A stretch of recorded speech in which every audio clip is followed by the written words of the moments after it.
سرزمین انبیاء، یہ ٹرانسلیشن ہے اس جگہ کا، اس مقدس جگہ کا نام سرزمین انبیاء ہے، اسی پر بات کرنے کی کوشش کروں گا۔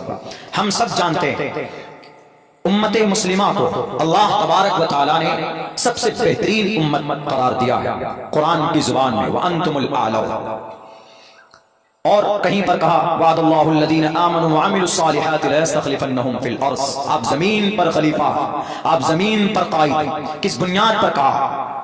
وَأَنْتُمُ الْأَعْلَوْنَ ہے، you are superior in the world, you are the best of the world, you are greatest in entire world۔ یہ الفاظ ہیں قرآن کے، لیکن کیا ایسا ہے؟ ایسا نہیں ہے۔ ظاہری شکل میں حالات ایسے نہیں ہیں، اللہ کا کلام جھوٹا نہیں ہو سکتا، ہمیں یقین ہے، لیکن آج وہ قوم جن کو اللہ تبارک و تعالیٰ نے قیامت تک کے لیے جن کے ماتھے پر ذلت اور رسوائی کی مہر مار دی ہے، لیکن آج وہ قوم پوری دنیا کے اوپر حاوی ہے۔ کس وجہ سے؟ ایسی کون سی طاقت اس میں پیدا ہوگی؟ ایسا کون سا فارمولہ انہوں نے اپنایا؟ وہ قوم جس کو اس دھرتی پر 1947 میں ان کی کوئی جگہ نہیں تھی، ان کی کوئی بستی نہیں تھی، ان کا کوئی اپنا پرسنل پیلیس نہیں تھا، کوئی کنٹری، کوئی اسٹیٹ نہیں اس قوم کے پاس۔ 1947 میں ان کو ایک جگہ الاٹ کی گئی، زیادہ دن نہیں گزرے، پچھلے 75 سال میں پوری دنیا کے اوپر وہ قوم بادشاہت کر رہی ہے۔ 75 سال میں ایسا کیا ہوا اس قوم کے بیچ میں کہ انہوں نے اپنی تقدیر بدل لی، عرش معلیٰ پر پہنچ گئے؟ وہ ایسا کون سا فارمولہ اپنایا؟ میرے بھائیوں، آپ کو گرو ہونا چاہیے، آپ کو فخر ہونا چاہیے اور افسوس بھی ہونا چاہیے۔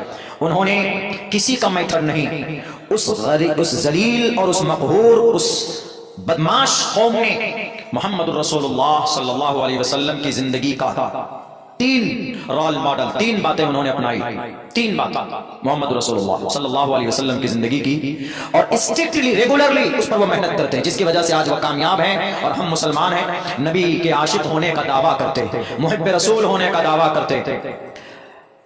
تکبیر کا نعرہ لگتا ہے تو خون گرم ہو جاتا ہے، خوب نعرے لگاتے ہیں، لیکن آپ کو آپ کا ایمان 5 وقت نماز کے لیے مسجد میں نہیں لا پاتا ہے، آپ کا ایمان بالکل کمزور ہے۔ ایسے ایمان کی ضرورت نہیں ہے جو آپ کو برائی سے روک نہ سکے، ایسے نعرے سے کام صرف نہیں چلے گا کہ جو جلسے کے پنڈال میں خوب زور سے آپ نعرے لگا دیں اور آپ کی زندگی کے اندر جو بیسک فریضہ ہے اس سے آپ کی زندگی خالی ہو تو آپ کی زندگی برباد ہے اور بیکار۔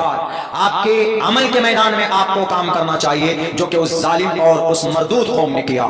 تاریخ گواہ ہے، علماء سے پوچھ سکتے ہیں، اس دھرتی کا سب سے زیادہ غلامی کرنے والی قوم کون؟ یہودی ہے۔ میں کسی ملک کا نام نہیں لوں گا، ڈریے مت، انہیں قیامت کی صبح ہو جائے گی جو ہم پر کارروائی کرنے والے ہوں گے، قیامت کی صبح تک نہیں پتہ لگا سکتے دنیا کی سب سے ذلیل قوم کون؟